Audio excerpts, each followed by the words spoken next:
রাধে রাধে দর্শকবৃন্দ, আজ আমরা আপনাদের শোনাব ভক্তিময় হৃদয়স্পর্শী রাধা কৃষ্ণের সেই প্রেমকাহিনী, যা শুধু বৃন্দাবনের নয়, সারা বিশ্বের ভক্তদের হৃদয় জুড়ে আজও বেঁচে আছে। চলুন যাই যমুনার তীরে, কদম্ব বৃক্ষের ছায়ায়, যেখানে বাঁশির সুরে শুরু হয়েছিল এক অনন্ত প্রেমকথা। কৃষ্ণের শৈশব। নন্দ যশোদার ঘরে জন্ম নিয়েছিলেন নীলবর্ণের এক অপূর্ব শিশু, শ্রীকৃষ্ণ। দুষ্টুমি, মাখন চুরি, বাঁশির সুর, সবকিছুতেই ভরে উঠেছিল বৃন্দাবনের প্রতিটি ঘর। রাধার আবির্ভাব। অন্যদিকে জন্ম নিলেন শ্রীমতী রাধারানী। অতুলনীয় রূপ, অগাধ ভক্তি আর নির্মল হৃদয় নিয়ে তিনি ছিলেন কৃষ্ণের চিরন্তন সঙ্গিনী। প্রথম দর্শনেই রাধা বুঝলেন, এই কৃষ্ণই তার প্রাণ, তার ঈশ্বর। বাঁশির সুর। একদিন কৃষ্ণ যখন যমুনার ধারে বাঁশি বাজালেন, সেই সুরে সব গোপী ছুটে এল। কিন্তু রাধার মনে হল, এই বাঁশির ডাক শুধুই তার জন্য। সেই দিন থেকেই শুরু হল তাদের অনন্ত প্রেমলীলা।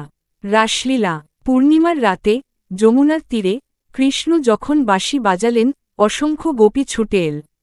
প্রত্যেকে ভাবল কৃষ্ণ শুধু তার সঙ্গেই নৃত্য করছেন। কিন্তু কৃষ্ণের হৃদয় আসন নিয়েছিলেন কেবল রাধা। রাধার মান অভিমান। প্রেমে যেমন মাধুর্য আছে, তেমনই আছে অভিমান। যখন রাধা দেখতেন কৃষ্ণ অন্য গোপীদের সঙ্গে হাসছেন, তার চোখে অশ্রু ভেসে উঠত। কৃষ্ণ তখন বলতেন, রাধে, তুমি ছাড়া আমি কিছুই নই। তুমি আমার প্রাণ, তুমি আমার শ্বাস। কিন্তু ভাগ্য অন্যরকম ছিল। কৃষ্ণকে যেতে হল মথুরায়, কংসবধের জন্য। রাধা রইলেন বৃন্দাবনে, কৃষ্ণ রইলেন দূরে। কিন্তু তাদের প্রেম কখনো আলাদা হল না, কারণ রাধা কৃষ্ণ একে অপরের আত্মা।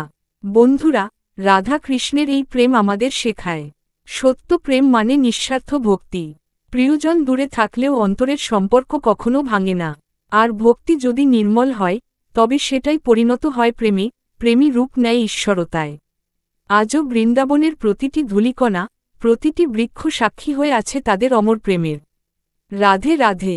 যদি আপনাদের ভালো লেগে থাকে এই ভক্তিময় গল্পটি, তবে ডানে ইশারা করা উল্টো হাতের তর্জনী ভিডিওটিতে লাইক দিন।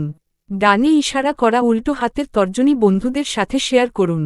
ডানে ইশারা করা উল্টো হাতের তর্জনী আর চ্যানেলটি সাবস্ক্রাইব করুন আরও ভক্তিমূলক গল্প শোনার জন্য। রাধে রাধে।